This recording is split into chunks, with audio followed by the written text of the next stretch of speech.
Hello student, आज का topic है क्लींसिंग एजेंट, जो कि केमिस्ट्री एंड एवरीडे लाइफ का पार्ट 6 है। यदि आपने अभी तक पार्ट 1 to 5 नहीं देखे हैं तो हमारे चैनल पे जाकर पार्ट 1 to 5 देख लें। तो इस सेक्शन में हम लोग डिटर्जेंट के बारे में पढ़ेंगे, जो कि दो टाइप का होता है। एक आपका सोप होता है और एक सिंथेटिक डिटर्जेंट होता है। Two types of detergent are used as cleansing agent, जो कि क्लींसिंग एजेंट की तरह एक्ट करता है। पर डिटर्जेंट जो है this improve cleansing properties of water, ये जो है वाटर के क्लींसिंग प्रॉपर्टीज को इम्प्रूव कर देता है। This help in removal of fat which bind other materials to the fabric और स्किन, ये जो है हेल्प करता है फैट को रिमूव करने में, जो आपका फैब्रिक से अदर मटेरियल को बाइंड कर रहा है। कहने का मतलब सिंपल है कि ये डस्ट वगैरह को रिमूव करता है, जो कि फैब्रिक या स्किन पे से अटैच रहता है आपका डस्ट वगैरह जो है। और सोप आपका जो है लॉन्ग चेन फैटी एसिड का सोडियम या फिर पोटेशियम का साल्ट होता है। जैसे आपके पास glycerol ester of fatty acid है, फैट का ग्लिसरल ईस्टर जो है, ये देखिए लॉन्ग चेन फैटी एसिड है। इसका रिएक्शन जब NaOH सोडियम हाइड्रोक्साइड से करवाएंगे तो साल्ट बन जाएगा, sodium salt of long chain fatty acid, यही आपका सोप कहलाता है। प्लस ग्लिसरॉल बनता है, क्योंकि ये NaOH के साथ हाइड्रोलिसिस करेगा तो यहाँ H, यहाँ OH, सिमिलरली यहाँ H, यहाँ OH, सिमिलरली यहाँ H, यहाँ OH। तो ये देखिए C17H35COOH एसिड बन जाएगा। तो एसिड और बेस से आपका साल्ट बना लेता है C17H35CO Na प्लस H2O। ये जो आपका बनेगा ना C17H35COOH, ये अपना H प्लस देगा और NaOH अपना OH माइनस देगा। एसिड प्लस बेस से साल्ट बना लेगा तो यहाँ H प्लस गया और यहाँ से Na प्लस अटैच हो जाता है। तो ये आपका सोडियम स्टीयरेट साल्ट बनाता है, सोडियम और potassium salt of long chain fatty acid. तो लॉन्ग चेन फैटी एसिड का सोडियम या पोटेशियम साल्ट को ही सोप बोलते हैं। यहाँ NaOH की जगह यदि KOH रहता तो potassium salt of long chain fatty acid बनता। तो soaps are the detergents used since long, तो लंबे समय से सोप्स डिटर्जेंट्स के लिए यूज हो रहा है। Soaps use for cleaning purpose, ये क्लीनिंग पर्पस के लिए यूज होता है। आर सोडियम और potassium salt of long chain fatty acid, तो जो क्लीनिंग पर्पस के लिए सोप यूज हो रहा है वो आपका सोडियम या फिर पोटेशियम साल्ट होता है लॉन्ग चेन फैटी एसिड का। Example stearic, oleic and palmitic acid. तो स्टीयरिक एसिड, ओलिक एसिड या फिर पाल्मिटिक एसिड, ये सब आपका फैटी एसिड होता है, इसी का सोडियम साल्ट होता है या पोटेशियम साल्ट होता है। Soaps containing sodium salt are formed by heating fat, तो आपका सोप्स जो सोडियम साल्ट कंटेन करता है वो हीटिंग करने के बाद फॉर्म होता है, फैट को हीट करते हैं with aqueous sodium hydroxide solution. तो सोडियम हाइड्रोक्साइड के सॉल्यूशन के साथ फैट को हीट करते हैं और ये आपका फैट होता है glyceryl ester of fatty acid. This reaction is known as saponification, इस रिएक्शन को सेपोनिफिकेशन बोलते हैं, मतलब कि सोप का फॉर्म होना। तो पहले तो एक्वस मतलब सोडियम हाइड्रोक्साइड के प्रेजेंस में ईस्टर हाइड्रोलाइज करेगा, तो हाइड्रोलाइज करेगा तो एसिड बनेगा और ये अल्कोहल जो है ग्लिसरॉल जो बना है, अब ये एसिड प्लस बेस रिएक्शन करके साल्ट बना लेगा, तो ये सोडियम स्टीयरेट साल्ट बना लेता है, यही आपका सोडियम साल्ट होता है लॉन्ग चेन फैटी एसिड का, और इसी को सोप बोलते हैं। इसके बाद है in this reaction ester of fatty acid are hydrolysed and the soap obtains remains in colloidal form. तो आपका ईस्टर जो है वो हाइड्रोलाइज होता है और सोप जो ऑब्टेन होता है वो कोलॉइडल फॉर्म में एग्जिस्ट करता है। It is precipitated from the solution by adding sodium chloride, और इसको प्रेसिपिटेट किया जाता है सॉल्यूशन में सोडियम क्लोराइड NaCl ऐड करके। The solution left after removing the soap contains glycerol which can be recovered by fractional distillation. तो जो solution बचता है सोप को रिमूव करने के बाद, तो उसमें सिर्फ ग्लिसरॉल रहेगा, उसको रिकवर कर लेते हैं फ्रैक्शनल डिस्टिलेशन के द्वारा, आपका ग्लिसरॉल को रिकवर कर लेते हैं। Only sodium and potassium soaps are soluble in water and are used for cleansing purpose. तो सिर्फ सोडियम और पोटेशियम का सोप जो है वो वाटर में सोल्यूबल होता है, इसलिए यही दोनों क्लींसिंग पर्पस के लिए यूज होता है। Generally potassium soaps are soft to the skin then sodium soap. Potassium soap जो है वो ज्यादा सॉफ्ट होता है स्किन के लिए सोडियम सोप के कंपेरिजन में। This can be prepared by using potassium hydroxide. तो ये पॉइंट हम बोले थे कि NaOH की जगह यदि KOH यूज करेंगे तो आप potassium salt of fatty acid बनेगा, जिसको कि पोटेशियम सोप भी बोल सकते हैं। हाँ, इसके बाद नेक्स्ट है टाइप ऑफ सोप्स। तो basically all soaps are made by boiling fats और oil with suitable soluble hydroxide. मतलब सोप प्रिपेयर करने का बेसिक मेथड होता है कि फैट या फिर ऑयल को सुटेबल सोल्यूबल हाइड्रोक्साइड के प्रेजेंस में बॉयल करेंगे तो आपका सोप बन जाएगा। Variation are made by using different raw material.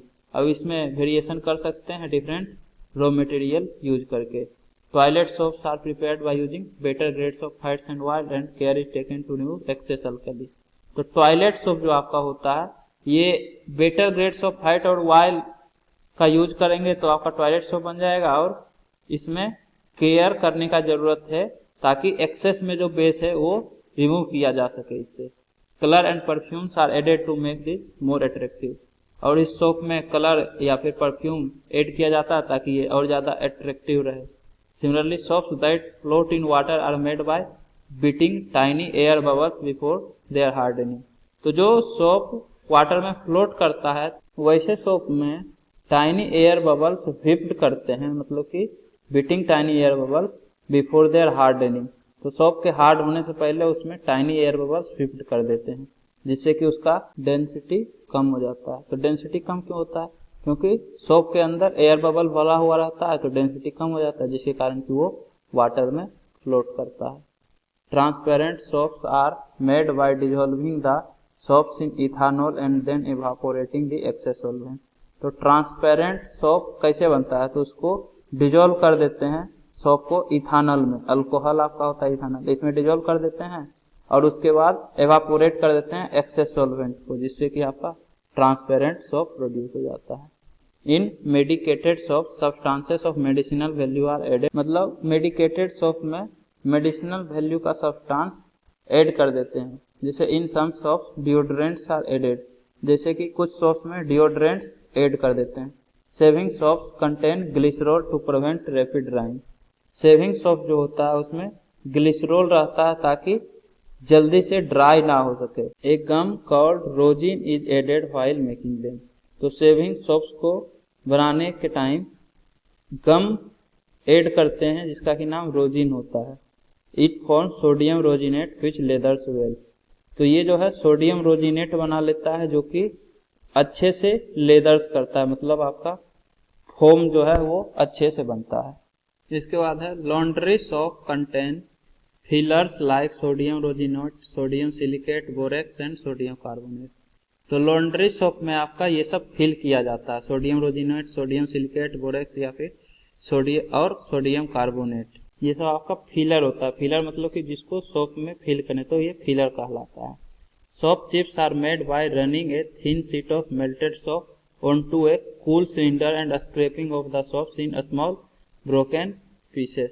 तो सोप चिप्स जो होता है एक्चुअली में स्मॉल फ्लेक्स ऑफ सोप होता है, मतलब कि स्मॉल फ्लेक्स या फिर स्मॉल चिप्स ऑफ सोप को पैक कर दिया जाता है कॉमर्शियली बेचने के लिए, उसी को सोप चिप्स बोलते हैं। तो ये जो है थिन शीट मेल्टेड सोप का थिन शीट्स को रन करते हैं कूल सिलेंडर पे, फिर उसको स्मॉल ब्रोकन पीस में स्क्रैप कर देते हैं सोप को, स्क्रैपिंग ऑफ, तो जिससे कि आपका सोप चिप्स प्रोड्यूस हो जाता है, वही आपका स्मॉल पीस हो जाता है।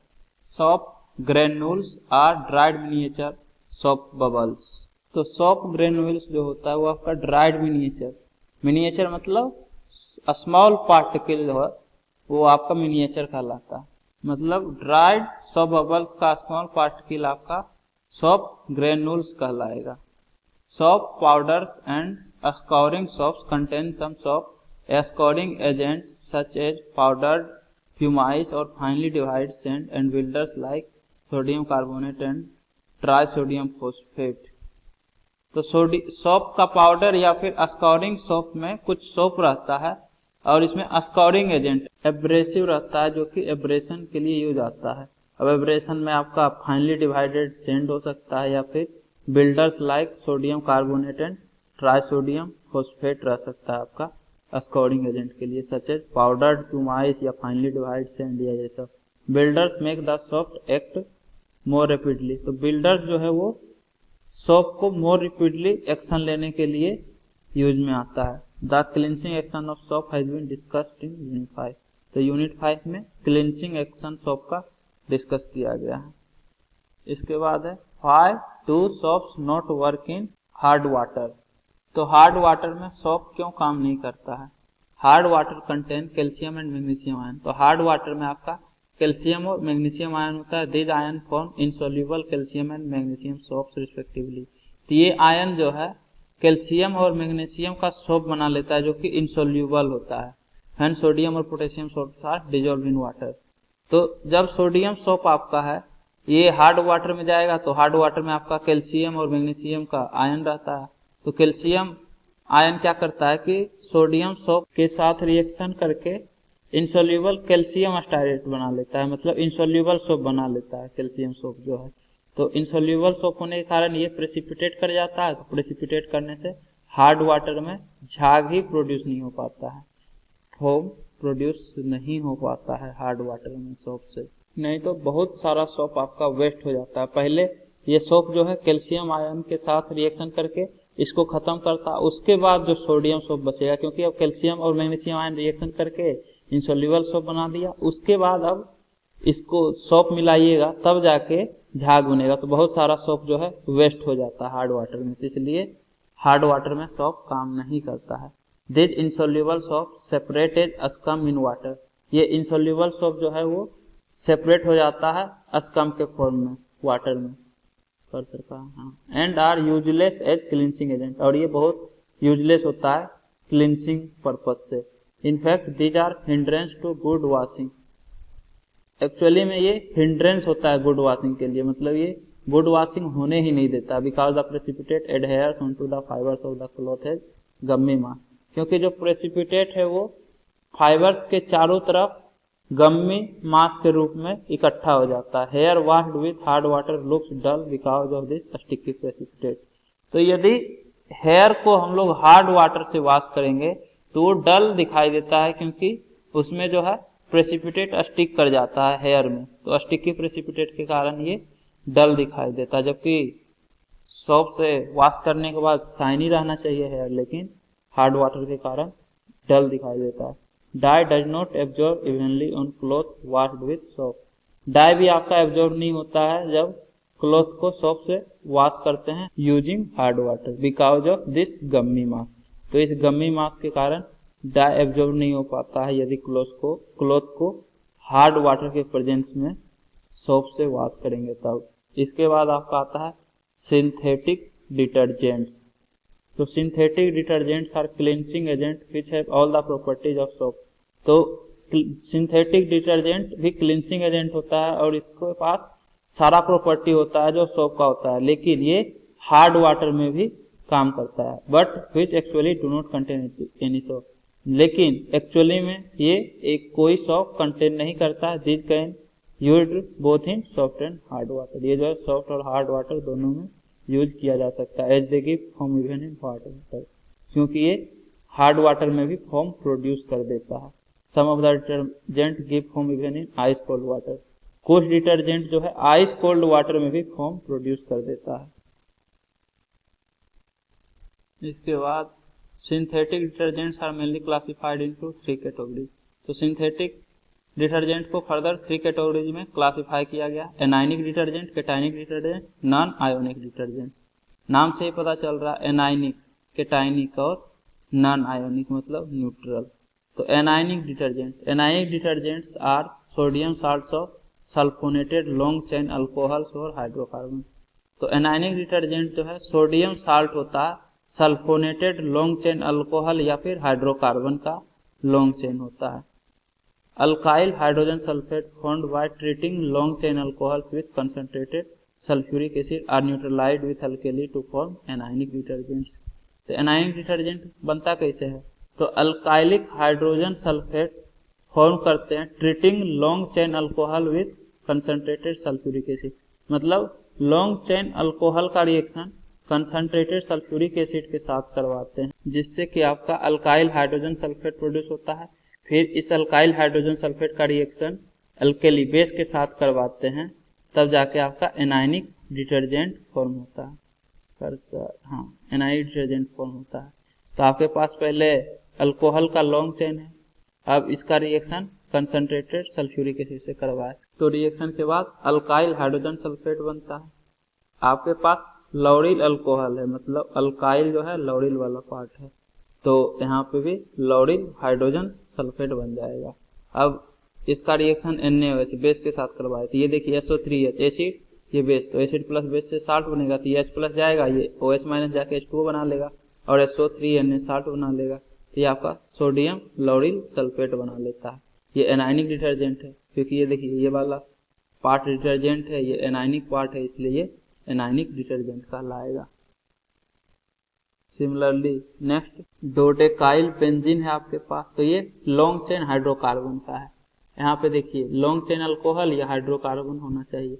इसका reaction H2SO4 concentrated sulphuric acid के साथ, तो यहाँ से सल्फोनेशन हो जाएगा तो SO3H अटैच हो जाता है, यहाँ से पैरा पोजिशन पे होगा क्योंकि ये ऑर्थो पैरा डायरेक्टिव होता है। ये जो ग्रुप है इलेक्ट्रोफिलिक सब्स्टिट्यूशन रिएक्शन होगा, मतलब इलेक्ट्रोफिलिक सब्स्टिट्यूशन मैकेनिज्म, तो पैरा पोजिशन से SO3H। अब एसिड बेस रिएक्शन करेगा तो साल्ट बना लेगा, ये अपना H प्लस, ये अपना OH माइनस से H2O बनाएगा, साल्ट प्लस वाटर, तो यहाँ से SO3Na लग जाएगा, तो ये सोडियम डोडेकाइल बेंजीन सल्फोनेट होगा। ये भी आपका एनायनिक डिटर्जेंट है क्योंकि डिटर्जेंट एनायन है, नेगेटिव चार्ज है डिटर्जेंट पे। In anionic detergent the anionic part of the molecule is involve in the cleansing action. तो एनायनिक डिटर्जेंट में आपका एनायनिक पार्ट जो है मॉलिक्यूल का वो क्लींसिंग एक्शन में इन्वॉल्व रहता है, मतलब एनायन वाला पार्ट आपका डिटर्जेंट है। Sodium salts of alkyl benzene sulphonates are an important class of anionic detergent. तो अल्काइल बेंजीन सल्फोनेट्स का सोडियम साल्ट एनायनिक डिटर्जेंट का इम्पोर्टेंट क्लास है। They are mostly used for household work, तो ये जो है mostly house hold work के लिए यूज होता है। Anionic detergents are also used in toothpaste, तो ये टूथपेस्ट में भी यूज होता है। इसके बाद नेक्स्ट है कैटायनिक डिटर्जेंट। तो डिटर्जेंट वाले पार्ट पे यदि पॉजिटिव चार्ज रहेगा तो उसको कैटायनिक डिटर्जेंट बोलेंगे। तो ये देखिए ये आपका कैटायनिक डिटर्जेंट कहलाएगा, ये डिटर्जेंट वाला पार्ट पे पॉजिटिव चार्ज है। Cationic detergents are quaternary ammonium salt of amine with acetates chloride और ब्रोमाइड। तो कैटायनिक डिटर्जेंट जो है क्वाटर्नरी अमोनियम साल्ट होता है एमीन का, एसीटेट के साथ, क्लोराइड के साथ या फिर ब्रोमाइड के साथ। मतलब नेगेटिव चार्ज या तो एसीटेट हो सकता है या क्लोराइड हो सकता है या ब्रोमाइड हो सकता है, जैसे इस केस में आपका ब्रोमाइड है। और इस डिटर्जेंट का नाम है सिटाइल ट्राइमिथाइल अमोनियम ब्रोमाइड। ये एजेनाइन लिखा हुआ है कि नेगेटिव वाला पार्ट जो है ये सब हो सकता है। कैटायनिक पार्ट पोजेस है long hydrocarbon chain.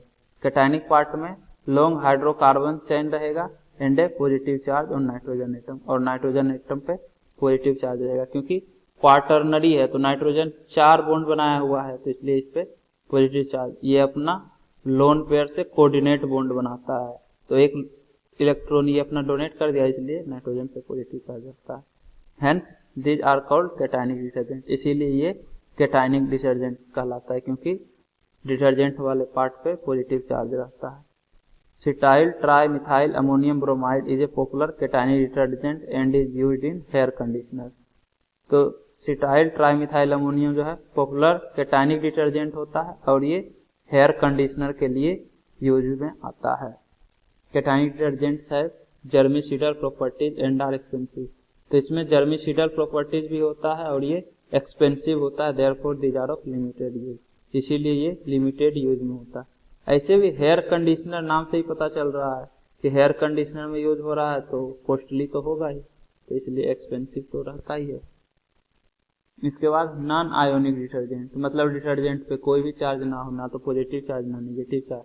Non ionic detergent do not contain any ion in their constitution, तो आयन नहीं है, आयन रहेगा तो चार्ज रहना ही है, तो आयन है ही नहीं, न्यूट्रल कंपाउंड, न्यूट्रल मॉलिक्यूल रहता है आपका।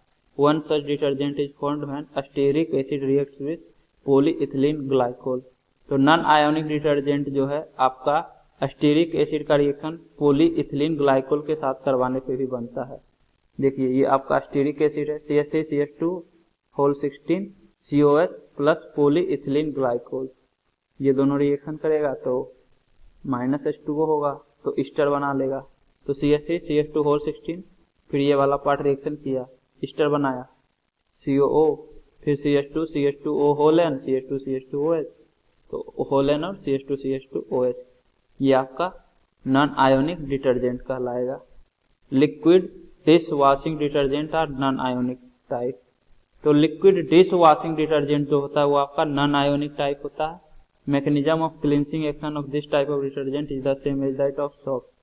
तो इसका क्लींसिंग एक्शन का मैकेनिज्म सोप के जैसा ही होता है। This also remove grease and oil by micelle formation, ये भी ग्रीस और ऑयल को रिमूव करता है मिसेल फॉर्म करने के बाद। मिसेल फॉर्मेशन के बारे में solution and colligative surface chemistry में पढ़े हैं। Main problem that appears in the use of detergent is that if their hydrocarbon chain is highly branched then bacteria can not degrade this easily. तो main problem इसमें यही होता है कि यदि हाइड्रोकार्बन चेन हाईली ब्रांच रहे तो ये बैक्टीरिया जो है ऐसे सोप या फिर ऐसे डिटर्जेंट को डिग्रेड नहीं कर पाता है। Slow degradation of detergent leads to their accumulation. तो यदि डिटर्जेंट स्लो डिग्रेड होगा तो इसके कारण से एक्यूमुलेट हो जाएगा डिटर्जेंट जो है। Effluents containing such detergents reach the rivers ponds etc। तो इफ्लुएंट्स मतलब कि पानी का जो धारा होता है उसको इफ्लुएंट्स बोलते हैं। तो इसमें यदि सच डिटर्जेंट ऐसा डिटर्जेंट रहेगा तो ये पानी के इस धारा के साथ साथ रिवर या फिर पोन्ड में पहुंच जाएगा। This persist in water even after sewage treatment and pouch forming in river ponds and streams and their water gets polluted. तो जब ये रिवर और पोन्ड्स में पहुंच जाता है तो इस कारण से वाटर पोल्यूटेड हो जाता है। इवन सीवेज ट्रीटमेंट के बाद भी ये रिवर में फोम प्रोड्यूस करता है, रिवर पोन्ड या फिर स्ट्रीम्स में, जिस कारण से कि आपका पोल्यूशन हो जाता है। सीवेज ट्रीटमेंट मतलब होता है प्यूरिफिकेशन करना, मतलब वाटर में जो कंटामिनेंट्स वगैरह रहता है उसको रिमूव करते हैं सीवेज ट्रीटमेंट के द्वारा। These days the branching of the hydrocarbon chain is controlled and kept to be minimum। तो इन दिनों जो है हाइड्रोकार्बन का ब्रांचिंग को कंट्रोल किया गया और मिनिमम रखा गया ताकि बायोडिग्रेडेबल डिटर्जेंट आपका बने। Unbranched chain can be biodegraded more easily and hence pollution is prevented. Unbranched chain जो रहता है वो इजिली बायोडिग्रेडेड हो जाता है जिससे कि पोल्यूशन को रोका जा सकता है। तो पोल्यूशन इस तरह से प्रिवेंट करते हैं हम लोग। इसके बाद आपका 2 इंटेक्स्ट क्वेश्चन है, ये खुद से करके देखिएगा, अगले लेक्चर में इसको डिस्कस करेंगे। फिर आपका ये देखिए समरी है, तो जितना कुछ हम पढ़ा दिए हैं वही सब का समरी है यहाँ से। उसके बाद एक्सरसाइज क्वेश्चन स्टार्ट होता है। एक्सरसाइज क्वेश्चन भी अगले क्लास में हम लोग डिस्कस करेंगे। तो उम्मीद करता हूँ कि आपको ये वीडियो पसंद आई होगी। यदि आपको ये वीडियो पसंद आई है तो इसे लाइक करें, कमेंट करें और अपने दोस्तों के बीच शेयर करना ना भूलें। Thank you.